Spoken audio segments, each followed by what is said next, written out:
Abusuafo, you say no one is guilty until proven by the court of law. Unya mesumponi na obeye krofo Yesu ase nuase pa. Never judge a book by its cover. Na abusuafo sa na eye Mr. Adu-Boahen, former Director General Edema National Signal Bureau, sa na oye Deacon ewo asori bi mu. Oye Deacon a o preach wa asafo bi mu. A yensi ni form. Old Burger TV ni abusuafo mesre mo. Mon like video no. O wi nso a share. Na di machi na ye ntwetwe nkomo. Se oye Ghana ni oman bapa odwumadi e wo se odi e de boa oman no. Na se onya akwanya se okoye aban adwuma nso a ubetimi afiri wakoma mu aye adwuma ne de aboa oman no. We yes say allegedly. Aye. Allegedly. Eye Mr. Adu-Boahen ne yere Angela. Esi abra papa no ewo eye babia na oye adwuma no. One ne yere ewia 39 million Ghana cedis. Yetu oman mu yesi ye ho kire. We mo eye real and robbers a obushe suit. What you say? Ye di nyamesom e katakata niema so. Obewi aba be ka kire youth na say ordinary Ghanaian ono bre koba oye adwuma a wonya bi ntua ne dan ka kura se ompebre na omo mane omo nananom omo nana kanso aso be ka kire ye ma se omo maame ne omo papa no ma mobra obebusa se adenti na me kasa ayamman ene ne yere enra ena Ghana ha eye Attorney General Dominic Ayine eye press conference no say man we ne yere adi Ghana aburo na aburo a omadi nyina ne say papa yi abra oye panyi a woda eye National Signal Bureau no na oman no ewo account eye BNC eno ne ye oman ne dia na eye ofa Adu-Boahen ede ne yere Angela ensu ko bie account with that same name BNC na the same name bibia na Ghana any Israel for a business bi machines bi hon komo ani nyina kwesi $7 million finance minister tues kan to account no ena wo for Adu-Boahen for akire ko yi scan de ko to one ne yere account na za account no ne yere ena etimi sign ye bibia obi atimi didi ope one ne yere na ye ena wa sandi scan mu 1 million pe edema Israel for na chese ono no omukipi 6 million no e wo ma account no na ode yentie nsem a ekwoso abra na Attorney General kire nsem wo press conference as a director of BNC Mr. Adu-Boahen was a co-signatory to the BNC's director's account at Fidelity Bank. While serving as director of BNC, however, he and his wife, Miss Angela Adu-Boahen, registered a company on October 23rd, 2018, which they named, and listen carefully, BNC Communications Bureau Limited. It is important to note that the similarity between the names here, that is BNC, was designed, to engage in a criminal enterprise, which will unfold as I go further. For purposes of differentiation, we will call the private company Private BNC and call Ghana Signal and National Security BNC the National BNC. Mr. Adu-Boahen, who is the head or who was the head of the BNC, and his wife are listed as directors of the private BNC. Okay, so they registered a company, and they, the two of them, together are the directors of the company, the two directors of the company. On October 26, 2018, the couple opened a corporate account for their private BNC at Universal Merchant Bank, UMB. According to the mandate on the account, either of the directors could sign checks and approve transactions on the account. In his capacity as director of the National BNC, Mr. Adu-Boahen, on January 30th, 2020, signed a contract on behalf of the government of Ghana and the National Security Council on the one hand, and on the other hand, an Israeli company called ISC Holdings Limited. The contract was for the purchase of a cyber defense system software at a price of $7 million United States of American dollars. Let us call this contract the GOG ISC contract. On February 6, 2020, Mr. Adu-Boahen then transferred an initial amount of 27,100,000 Ghana cedis, that is, from the National BNC's operations account at Fidelity Bank to the private BNC account at UMB. Official documentation on the transfer revealed that the amount was for the payment of cyber defense system software, which the National BNC was buying from ISC Holdings in Israel. Mr. Adu-Boahen, in effect, transferred the money from the National BNC to his private company, the private BNC. A review of the transactions on the bank accounts reveals that once the funds from the National BNC landed in the account of his private BNC at UMB Bank, Mr. Adu-Boahen caused his private BNC to transfer an amount of 9,537,520 Ghana cedis to ISC Holdings in Israel. By the exchange rate at the time, this amount was the Ghana cedi equivalent of 1,750,000 United States of American dollars. So, intina say man we one ne yere no sebi say no kure pa say asem wo mo kan eye no kure da na o ma di o man na bro we nyina na ete woni abo akufu ado so bo mi ka se papa no onim ho hwe na ebu menkrofo a no mo ka ne ho ba yesi panyina wotena fie ma mmofra we na nka ne ye ka na nkarefo a ka ho bi mi ye sure say ye dan a ebi bekwa akopie nanim ana se na akufu former president na ojinipa di too much ana asesen ana na oni mmere a wode ebe hwehwe nkrofo ensim sewo now wona mo hwe se obi se even se obi pese ni position ana owo no te se meti ha me ye kwa ye redi me pese me kwadi bone itine se onimade a na adwuma a oye ne fasade ne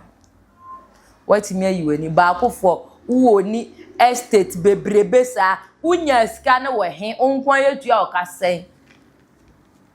ese every successful man there is a woman. Nti ni woman so ne ka ne ho a omo bo adwuma yi. Na mpese mbuza se Ghana ha obetimi afri na koma ma ya adwuma firi abra onwi ade e. Na se Deacon ntimi ya sa ade we nso. Ene na asoreba. Ana se asoremba. Ene elders they cat kiss ni o ma cancel e die no mbe ye ne so mbeton asore na di na we wagu se ye no kra wagu na asore ani mase da bia ni eblemi aban ye eblemi aban ye eblemi aban ye eblemi aban aban nim ho hwe wonim ho biso a enso eyo no ankasa ne lie na one ne yiri oni bi omo ye shareholders omo oni businesses bebre yet here to your taxes na nkrofo kakra bi omote soro ho omo kan bi anaso omo koma Ghana no omo mom enjoy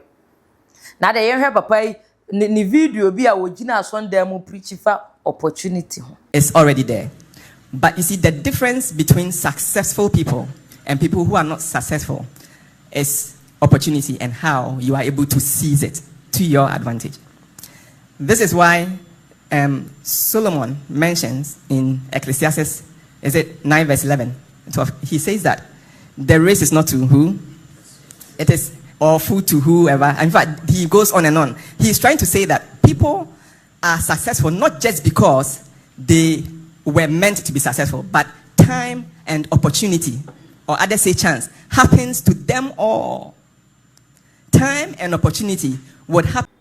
Enti just imagine in sema all can abira na o preaching no, you can imagine say na all kind of team say hey Ghana for Maria Musa time and opportunity.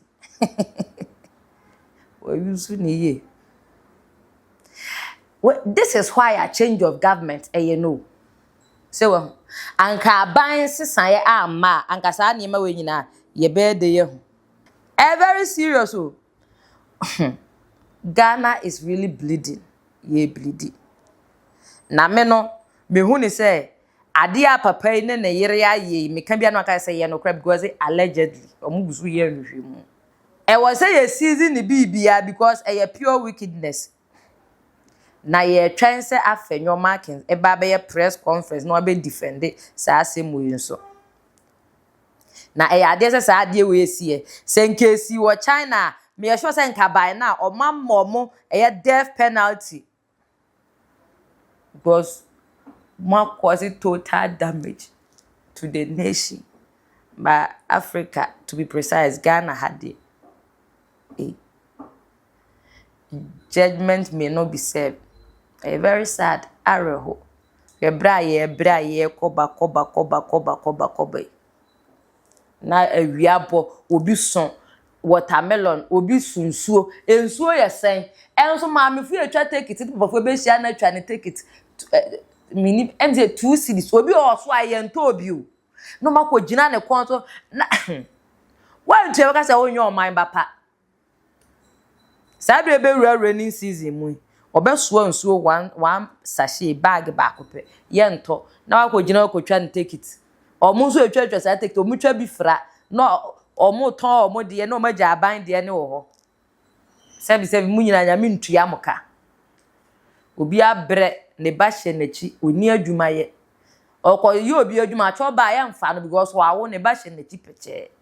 ya mefa ma o meyi u ba to nsan metina to beton aduane enti nsuo na obetimi aton nsuo ne kura no enkrofo atobi because omahu ne say o try so be bi adi Ghana haye omo kutakuta ma omo ton nnuane ne niema no nipa birempe o ma de to because enim say obeyi ne bato owe papa ne ba hwena no obeyi ne badwo nso saa niema we nyina eye say Bible mu Nyankopon aka say judgment no be sha se afia sondem nipa dasani nwen ne yonko ho ye fira ye pataku di dwan nwoma akata ye ho na ye di bone enye we mu nyina collapse ye friends economy no e na omode hardship ahokyere abeto Ghana for so ye ntimi nto ade wa ha na ade anebo ode wo man mu pa aduane bo ayeden dan bo ayeden electricity bo ayeden so de bia ye wo problem ho ye ti ha ye ka say ye dum no be de ho ba oye de nkoka omo na ye omo de ya wuntimi nkyiro omo hwe se de ya sremo mama spare obia o muchi obia na se wa ball man ne kro no mama fan spare no ye ye nkrofu adwuma na se ye adwuma nya aban adwuma ye na omuku ye obia rent store etua ho kama ho revenue fo obi te office ed ne pen ewia ya betua no wa bring moja ngo wa nkotua ya de padlock be kwa akotum make I say ya ntohwe me ya victim me rent obi store e wo baabi me tua store ru aka omo nso ba na o ma beji omo de market ne so nye afedo so na akotua nipa no nka njo say ya ntohwe wo ho e na omo nso ba na o beji sika na omo mfa say ya to bibia na say ya nto bibia o na ya na omo kra ya me nwanwa sika wan kasa wonim say Untimi this kind of kopembra obebu uko wia ye den ompone ho kakrai ana mu wia mpo anka mo fa nya bibi mo man na gaska wie na nka ba kwan bi enye na wodi potholes bi o na ebu se oh eye no kure magia tu nemo me di say evidence wo ho akaka se Ghana fo nyina ye moye nsem ma se krono we de ani da ho wo de aye ade pa na ba akofo hwe estate bebrebe a owe omo nyina ka ho bi na dan bo aye de no dan bo aye de ye ntimi rent na dan kura ye mfa ma o 1 year bi mu 2 years advance na meti wonu misika ye sen na mabetua 3 years ene wunya dan bi ane boye 100 cedis so 150 single room no kura wunya porch wunu nkrofo e share adwale na 150 a month sika ketwa politicians Ghana mpanyifo mo amoda adwuma ku akese ya no Ghana aya amonwen ya ye wo form ha ne ho na yenti na mokotena ho na ka sesika bebrebe sesika nkrofo wiawie nyina me ye sure se sesika no ki ebetimi de atua ka ya se Ghana de ama bi aka ena meka na nyame ontua mokasai ahochire nti obi ba yare da hospital obi kunu obi nua obi yere sika nti nipa na hwere ne de hye obi tiska bebrebe so na me se na ngasa no majai se medwin Ghana ho bo me hu ne say we can't make it as a country my bre first time be bomb pay rade me bomb pay ma Ghana ma me fu omo sori aglow omo ko bomb pay mama e say empire no mo fa omo wiawie ska no say ye expose you omo nyina but there ya ne say ye hu say nkrofo we or if they are found guilty ye be ka tell say omo fa ska no omo wia ne nyina emfa mbra mo omo nkotwa mo fa omo nko jail emo enko serve bi na obi kom ne ahochire nti wakowia obi ba yire ba akopɛ ne ya jail no 5 years 10 years just emra na favor bi eja bi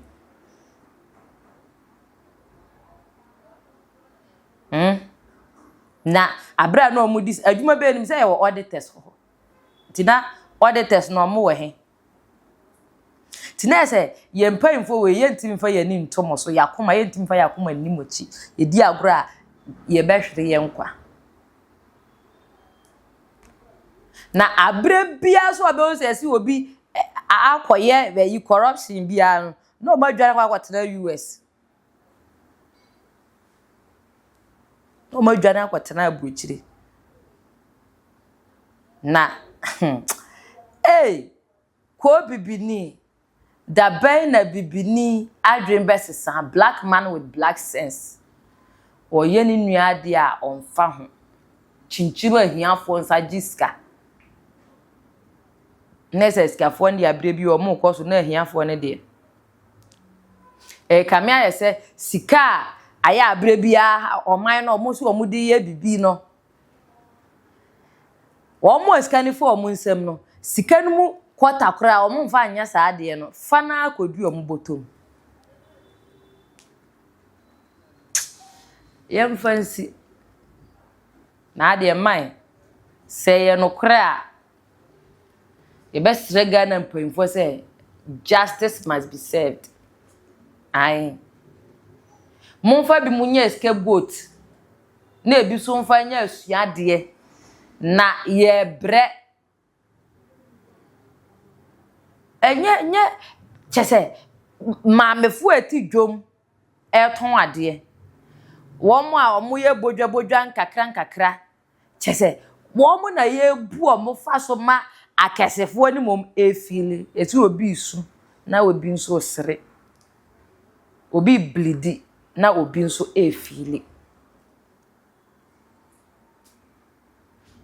moma no kuredie namuanim na asafo a ofa Adu-Boahen uwo mu nso we dey praise mo bisa so besan ko gina ho preach bie ma na but me so enya once preach fa no kuredie ho old boga TV ni abusuanfo mesem semba like video na fe nso mo de mo comment ato comment section na wi nso a wa wo so de ama afoforo se ne be ya omo nso behu de ekoso wo man num ne de mpanfo bi mo ye we allegedly is alleged ntino se omo ye hwehwemu wia de o bia no monfa mo santu na japade nyina so monje ne monton ne nyina am san ma ne nko jail o ne yire no because o ka ne ho o ba de nka tu kunufo